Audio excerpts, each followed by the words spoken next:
Good morning my dear students, welcome to our YouTube channel. Guys, आज की हम इस वीडियो में हाइड्रोजन को पढ़ेंगे बहुत अच्छे से। किसी भी एग्जाम की आप तैयारी कर रहे हो, अगर आप रेलवे को टारगेट कर रहे हो तो वेरी वेरी इंपॉर्टेंट है। कैसा है ये? वेरी वेरी इंपॉर्टेंट क्लास है।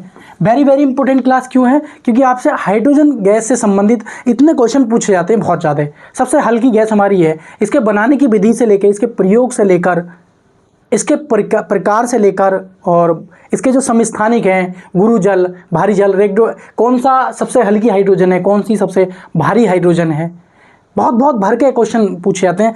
वीडियो पे क्लिक कर ही दिया है ना, तो प्लीज़ वीडियो को लाइक और शेयर जरूर कर देना। चैनल पे नए हो तो जरूर सब्सक्राइब करना, क्योंकि ये वीडियो इतनी इंपॉर्टेंट होने वाली है। 10-15 मिनट की वीडियो रखूंगा मैं, लेकिन बहुत इंपॉर्टेंट है। 2-3 क्वेश्चन फंस के जाते हैं। आप वन डे एग्जाम की तैयारी कर रहे हो तो 2-3 क्वेश्चन फंस के जाते हैं। तो आइए बिना देरी किए हुए हम क्लास स्टार्ट करते हैं, चलते हैं वीडियो की तरफ। आइए तो देखेंगे, सबसे पहले ध्यान रखेंगे इसकी खोज को लेकर। सबसे 1 नंबर का जो क्वेश्चन है ना मेरे प्यारे साथियों, इसकी खोज की थी हेनरी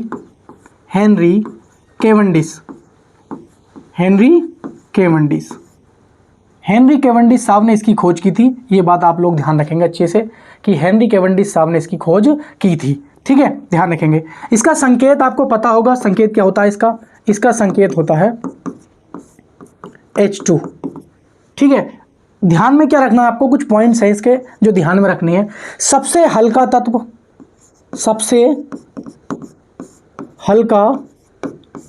तत्व यही है, इसी को हम भविष्य का ईंधन कहते हैं। क्या कहते हैं भाई?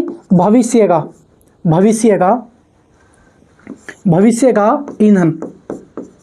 हम इसको ईंधन कहते हैं। क्यों कहते हैं इसको? क्योंकि इसका जो है ना सर्वाधिक, ध्यान रखेंगे, सर्वाधिक ऊष्मीय मान होता है। क्यों होता है? आप 1 ग्राम हाइड्रोजन जला लो और 1 ग्राम कोई और अन्य वस्तु जला लीजिए, तो उसमें इतनी ऊष्मा नहीं निकलेगी 1 ग्राम में जितनी इसमें निकलेगी। इसीलिए हम इसको भविष्य का ईंधन, इसीलिए इसको हम सर्वाधिक ऊष्मीय मान वाला तत्व बोलते हैं। और इसको हम आवारा तत्व भी बोलते हैं। क्या बोलते हैं भाई? आवारा तत्व भी बोलते हैं। इसका परमाणु क्रमांक ध्यान रखेंगे, इसका परमाणु क्रमांक कितना होता है? इसका परमाणु क्रमांक होता है 1। तो ये तो थी इसकी बेसिक जानकारी जो आपको पता होनी चाहिए। लेकिन बात करते हैं इसके बनाने की विधि। क्या ध्यान रखेंगे हम? इसके बनाने की विधि। तो लिखेंगे हाइड्रोजन बनाने की विधि या विधियां, यहां से क्वेश्चन पूछा जाता है। तो एक विधि ध्यान रखेंगे, सबसे पहली विधि है हमारी जल अपघटन द्वारा।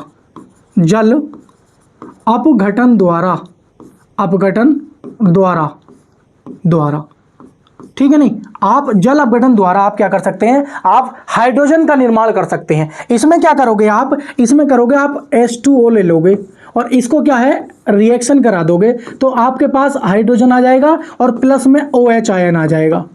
OH पर नेगेटिव और H पर प्लस, तो ये क्या बन जाएगी हमारी? यही हमारी क्या हो जाएगी? हाइड्रोजन बन जाएगी। दूसरी विधि आप ध्यान रखेंगे, दूसरी विधि जस्ते पर तनु सल्फ्यूरिक अम्ल की क्रिया कराने पर तब भी आप हाइड्रोजन गैस बना सकते हो। कैसे बनाओगे? ध्यान रखोगे, आपने जस्ता ले लिया और उस पर आप सल्फ्यूरिक अम्ल की क्रिया करा दीजिए। जैसे ही आप सल्फ्यूरिक अम्ल की क्रिया कराओगे तो ZnH2 बन जाएगा और प्लस के H2 बन जाएगी। क्या बन जाएगी? H2 बन जाएगी। तो बन गई नहीं बन गई हमारी हाइड्रोजन? ध्यान रखेंगे। तो ये तो था कि हाइड्रोजन बनाने की विधियां। आपसे पूछ सकता है कि हाइड्रोजन का जो निर्माण, हम हाइड्रोजन गैस बनती है किससे बनती है? ऑप्शन दे रखे होते हैं, तो जल अपघटन, इसी को हम विद्युत अपघटन बोलते हैं। या नहीं पूछेगा तो 2-3 विधियां दे रखी होंगी, आपको उसमें से चुननी होंगी। जस्ते पर आप सल्फ्यूरिक अम्ल की क्रिया कराने पर कौन सी गैस बनती है? हाइड्रोजन गैस बनती है। जल अपघटन कराते हैं तो कौन सी गैस निर्मुक्त होती है? हाइड्रोजन गैस होती है। अगर हम जल और OH आयन को हम मिलाएंगे तो कौन सी लवण का, किसका निर्माण होगा? तो आप कहोगे जल बनेगा। लवण तो नहीं कह सकते, क्या निर्माण होगा? जल का होगा। तो यहां से क्वेश्चन पूछे जाते हैं। आपसे पूछ लेगा कि हाइड्रोजन की खोज किसने की थी? हेनरी केवेंडिश ने की थी। संकेत क्या है? H2 है। सबसे हल्का तत्व, क्योंकि इसका परमाणु क्रमांक कितना होता है? 1 होता है। भविष्य का ईंधन इसी को कहते हैं। क्यों कहते हैं? क्योंकि इसका सर्वाधिक ऊष्मीय मान होता है। ठीक है, इसी को हम आवारा तत्व कहते हैं। इसका परमाणु क्रमांक 1 होता है। बात समझ में आई? लेकिन आइए हम अब स्टार्ट करते हैं। इसकी क्या है कुछ प्रयोग, हाइड्रोजन के प्रयोग लिख लेंगे, हाइड्रोजन के प्रयोग, ये बहुत इंपॉर्टेंट है। हाइड्रोजन के प्रयोग, सबसे पहला प्रयोग ध्यान रखेंगे आप लोग, ठीक है। हाइड्रोजनीकरण में, हाइड्रोजनीकरण, हाइड्रोजनीकरण में, हाइड्रोजनीकरण में इसमें होता क्या है, इसमें होता ये है कि आप क्या करते हो, वनस्पति तेल से, वनस्पति तेल से आप वनस्पति घी बनाते हो। वनस्पति तेल से आप क्या करते हो, वनस्पति घी बनाते हो। तो दूसरा ध्यान रखोगे, हेबर विधि से, इंपॉर्टेंट है, हेबर विधि से अमोनिया, अमोनिया बहुत इंपॉर्टेंट है, अमोनिया का निर्माण, अमोनिया का निर्माण आप कैसे करते हो, हेबर विधि से अमोनिया का निर्माण आप क्या करते हो, आप H2 ले लेते हो और प्लस के N2 ले लेते हो, क्या बन जाता है, NH3 बन जाता है। ये क्या बन जाएगा, H2 ले लिया आपने हाइड्रोजन गैस और नाइट्रोजन ले ली, आपका क्या बन जाएगा, अमोनिया बन जाएगा। बात समझ में आ रही है। आप तीसरा ध्यान रखोगे, प्रयोग ईंधन के रूप में, किसके रूप में, ईंधन के रूप में, आप हाइड्रोजन को ईंधन के रूप में भी प्रयोग करते हो। चौथा ध्यान रख लोगे, जल निर्माण में, जल निर्माण में, जल निर्माण में, ये भी ध्यान रखोगे। तो हाइड्रोजन के जो प्रयोग है हाइड्रोजनीकरण में, सीधा सीधा पूछता है हाइड्रोजन में हम किसका प्रयोग करते हैं, हीलियम का, आर्गन का, नाइट्रोजन का, हाइड्रोजन का, आप कहोगे हाइड्रोजन का। हेबर विधि से अमोनिया का निर्माण में हम किसका प्रयोग करते हैं, हाइड्रोजन का, नाइट्रोजन का। ये मान लीजिए इनमें से कोई नहीं है, ये दोनों, तो आप क्या हो गए, दोनों, हाइड्रोजन और नाइट्रोजन। ईंधन के रूप में आपने देखा होगा, ईंधन के रूप में हम कैसे करते हैं, ये भी आप समझ लो मेरी बात। ईंधन के रूप में हम कैसे करते हैं, रॉकेट ईंधन में, रॉकेट ईंधन में, ईंधन में हम किसका प्रयोग करते हैं, द्रव हाइड्रोजन का प्रयोग करते हैं, द्रव हाइड्रोजन का प्रयोग करते हैं। तो द्रव हाइड्रोजन का प्रयोग हम किस में करते हैं, रॉकेट ईंधन में करते हैं। बात समझने की कोशिश करना मेरी, कि रॉकेट ईंधन में हम किसका प्रयोग करते हैं, रॉकेट ईंधन में हम द्रव हाइड्रोजन का प्रयोग करते हैं। तो आपने समझा कि हाइड्रोजन का प्रयोग हम ईंधन के रूप में करते हैं। जल निर्माण में अभी देखा आपने, क्या देखा भाई, क्या आपने क्या ले लिया, H2O का अपघटन करा दिया, तो क्या बना, H आयन बन गया और प्लस के OH आयन बन गया। तो आपने अभी क्या किया, आपने अभी जल अपघटन कराया था, तो जल अपघटन कराया है तो इसका वो भी होगा संयोजन, यानी कि जल निर्माण भी होगा। बात समझ में आ रही नहीं आ रही है, ये ध्यान रखेंगे। तीसरा ध्यान रखेंगे, इसके समस्थानिक, इसके समस्थानिक, ये बहुत इंपॉर्टेंट है। तो लिखेंगे हाइड्रोजन के समस्थानिक, सॉरी हाइड्रोजन के समस्थानिक। अरे क्या है भाई, मक्खियाँ परेशान करती है, मैंने आप लोगों को बताया ना, तो थोड़ा माफ़ी चाहता हूँ। हाइड्रोजन के समस्थानिक, समस्थानिक, ये बहुत इंपॉर्टेंट है, ठीक है। तो इसमें पहला ध्यान रखेंगे, पहला कौन सा है, एक होता है 1H वन, सॉरी क्या होता है, एक होता है 1H वन, ठीक है। दूसरा होता है हमारा 1H2, तीसरा होता है 1H3, ये बहुत इंपॉर्टेंट है, ध्यान रखेंगे। अब इसमें क्या है, यहां से क्वेश्चन भर भर के पूछे जाते हैं। इसको बोलते हैं हम सबसे हल्की हाइड्रोजन, क्या बोलते हैं इसको हम, सबसे हल्की हाइड्रोजन, सबसे हल्की हाइड्रोजन, सबसे हल्की हाइड्रोजन है, लेकिन ये सबसे ज्यादा है, सबसे ज्यादा प्रतिशत है इसका, ज्यादा क्या है, प्रतिशत है, प्रतिशत है, सबसे ज़्यादा प्रतिशत में मात्रा में पाई जाती है। अगर हम बात करें, ये क्या है हमारा, ये हमारा इलेक्ट्रॉन, और ये क्या है, परमाणु भार, ये क्या है हमारा, परमाणु भार। अगर इसमें इलेक्ट्रॉनों की संख्या पूछेगा तो 1 पूछेगा, न्यूट्रॉनों की संख्या पूछेगा तो 1 - 1, तो न्यूट्रॉनों की संख्या क्या हो जाएगी, ये होती है, तो न्यूट्रॉनों की संख्या इसमें कितनी हो जाएगी, 0 हो जाएगी।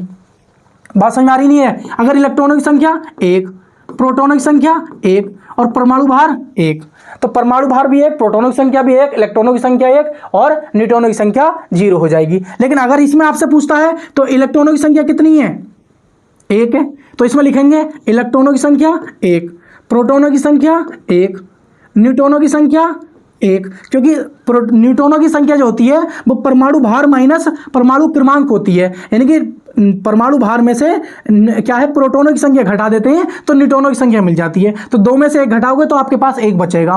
बात समझ आ रही नहीं आ रही है। अगर आपसे पूछता है इसमें कि भाई परमाणु क्रमांक कितना होगा, 1 होगा। बात समझ आ रही है। अगर आपसे पूछता है कि परमाणु भार कितना होगा तो आप कहोगे 2 कहोगे। अगर इसी में बात करें तो इलेक्ट्रॉनों की संख्या कितनी हो जाएगी, 1। अगर इसमें पूछेगा प्रोटॉनों की संख्या तो 1, अगर परमाणु क्रमांक तो 1, अगर परमाणु भार पूछेगा तो 3 का हो गए। लेकिन न्यूट्रॉनों की संख्या जब पूछेगा आपसे तो न्यूट्रॉनों की संख्या होती है इन दोनों का अंतर, यानी कि परमाणु क्रमांक और परमाणु भार का अंतर, या इसको हम बोल देते हैं प्रोटॉनों की संख्या। तो जब आप परमाणु भार में से प्रोटॉनों की संख्या निकालते हो तो आपके पास क्या बन जाती है, न्यूट्रॉनों की संख्या बन जाती है, यानी कि 3 - 1 2 बचेगा, क्योंकि परमाणु भार बराबर होता है न्यूट्रॉन प्लस के प्रोटॉन। बात समझ में आ रही नहीं आ रही है? लेकिन एक चीज आप लोग अच्छे से समझने की कोशिश करना, क्या समझना है आपको, इसको क्या नाम देते हैं, इसको बोलते हैं प्रोटियम। क्या बोलते हैं, प्रोटियम। ये समस्थानिक है हमारा हाइड्रोजन का, क्या बोलते हैं इसको, प्रोटियम। कभी कभी इसके नाम भी पूछ लेता है, इसको बोलते हैं ड्यूटीरियम, ड्यूटीरियम, ड्यूटीरियम। क्या बोलते हैं इसको, ड्यूटीरियम। इसको बोलते हैं ट्राइटीनियम। क्या बोलते हैं, ट्राइटीनियम, ट्राइटीनियम। बात समझ आ रही है? इसको क्या बोलते हैं, ट्राइटीनियम बोलते हैं। मेरी बात समझने की कोशिश करना, आपको बात क्या समझनी है, जो इंपॉर्टेंट है वो समझने की कोशिश करना। ये जो हमारा ये है ना, ये इसी को हम बोलते हैं, सबसे हल्की कौन सी है, 1H1। सबसे भारी कौन सी है, ये है सबसे भारी, इसी को हम भारी जल बोलते हैं, D2O। ये क्या है हमारा, ध्यान रखेंगे, ये रेडियो एक्टिव समस्थानिक है। क्या है भाई, ये रेडियो एक्टिव, रेडियो एक्टिव समस्थानिक, ये रेडियो एक्टिव समस्थानिक है। पूछ लेगा हाइड्रोजन का ऐसा कौन सा समस्थानिक है जो रेडियो एक्टिव समस्थानिक है, रेडियो एक्टिव तत्व है, तो आप बोलोगे 1H1। पूछेगा सबसे हल्का हाइड्रोजन कौन सा है, आप बोलोगे 1H1। ये 1H3 रेडियो एक्टिव समस्थानिक है और ये 1H1 सबसे हल्का है। सबसे भारी 1H2, इसी को हम बोलते हैं भारी जल, या इसको हम बोलते हैं भारी हाइड्रोजन, भारी हाइड्रोजन, या इसी को हम बोल देते हैं भारी जल बोल देते हैं, भारी जल बोल देते हैं, भारी जल। इसका सूत्र क्या होता है, D2 होता है। इसका सूत्र क्या होता है, इसका सूत्र होता है D2O। इसकी जो खोज की थी, खोज ध्यान रखेंगे, इसकी खोज की थी यूरे ने। किसने खोज की थी इसकी, यूरे ने खोज की थी, ध्यान रखेंगे। लेकिन इसका जो प्रयोग होता है, प्रयोग किस लिए होता है, प्रयोग भारी जल का। तो भारी जल का जो प्रयोग होता है ना, वो नाभिकीय रिएक्टर में, नाभिकीय रिएक्टर में, रिएक्टर में मंदक के रूप में, मंदक के रूप में। तो नाभिकीय रिएक्टर में मंदक के रूप में, यानी कि मॉडरेटर के रूप में, या न्यूट्रॉनों की गति को मध्य करने के लिए हम भारी जल का प्रयोग करते हैं। तो आपसे यही पूछेगा भारी हाइड्रोजन किसको कहते हैं, ड्यूटेरियम को या 1H2 को। ये भारी जल का सूत्र होता है। इसकी खोज किसने की थी, यूरे ने। इसका प्रयोग किसमें करते हैं, नाभिकीय रिएक्टर में मंदक के रूप में करते हैं। तो ये सारा क्या था हमारा, ये हाइड्रोजन के समस्थानिक से क्वेश्चन थे। और यहां से क्या है, भर भर के पूछते हैं आपसे, यही पूछ लेगा कि 1H1 में परमाणु न्यूट्रॉनों की संख्या, या 1H2 में न्यूट्रॉनों की संख्या, 1H3 में न्यूट्रॉनों की संख्या। तो न्यूट्रॉनों की संख्या ध्यान रखना है, परमाणु भार में से प्रोटॉनों की संख्या घटाते हैं, या परमाणु भार में से परमाणु क्रमांक को घटा दोगे तो आपको क्या मिल जाएगा, आपको मिल जाएगा न्यूट्रॉनों की संख्या। बात समझ में आ रही है? इसके हाइड्रोजन के प्रयोग ध्यान रखेंगे, हाइड्रोजनीकरण में, हैबर विधि से अमोनिया निर्माण में, या ईंधन के रूप में।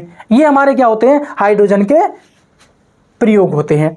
लेकिन अब आप लोग ध्यान रखेंगे हाइड्रोजन के प्रयोग, हाइड्रोजन के प्रकार। यहां से भी आपसे क्वेश्चन पूछ लिया था, तो आपको पता होना चाहिए हाइड्रोजन के प्रकार। हाइड्रोजन के प्रकार, सबसे पहला होता है एक आर्थो हाइड्रोजन, आर्थो हाइड्रोजन, जो तुरंत पैदा होती है उसे हम बोलते हैं, जो तत्काल पैदा होती है उसे हम हाइड्रोजन, आर्थो हाइड्रोजन बोलते हैं। एक होती है पैरा हाइड्रोजन, पैरा हाइड्रोजन। एक होती है साधारण हाइड्रोजन, साधारण हाइड्रोजन, हाइड्रोजन। नवजात हाइड्रोजन यहां पे बनती है, क्या बनती है, नवजात हाइड्रोजन। सॉरी, माफी चाहता हूं आपसे, ठीक है। क्या होती है, नवजात हाइड्रोजन, नवजात हाइड्रोजन। तो ध्यान रखेंगे, मैं फिर से रिवाइज करा देता हूं। नवजात हाइड्रोजन वो हाइड्रोजन होती है जो तुरंत बनती है और उसके कुछ देर बाद उसको रखी रहने देते हैं, वो आर्थो हाइड्रोजन हो जाती है। उसके बाद क्या हो जाती है, पैरा हाइड्रोजन, उसके बाद हम साधारण हाइड्रोजन। तो नवजात hydrogen, ortho hydrogen, para hydrogen, यही इसका क्रम है। जैसे हाइड्रोजन गैस बनती है, जो तुरंत आपने हाइड्रोजन गैस बनाई है जल अपघटन द्वारा, तो वो हमारी नवजात हाइड्रोजन कहलाती है। और कुछ देर बाद आर्थो हाइड्रोजन, फिर कुछ देर बाद पैरा हाइड्रोजन और फिर बाद में साधारण हाइड्रोजन बन जाती है, जिसे आप नॉर्मली रख सकते हो, देख सकते हो, यूज कर सकते हो हाइड्रोजन का, ठीक है नहीं, ईंधन के रूप में। कोई ऐसा इफेक्ट नहीं पड़ता है कि हाँ आप घटित हो जाएगी, खुला छोड़ दें इस तरीके से। तो इस प्रकार से क्या होता है ना, हाइड्रोजन के ये प्रकार होते हैं। लेकिन एक चीज और ध्यान रखनी है आपको, क्या ध्यान रखिए कि जो हमारा वायुमंडल है ना, वायुमंडल सॉरी ब्रह्मांड, तो ब्रह्मांड में सर्वाधिक मात्रा में पाया जाने वाला तत्व,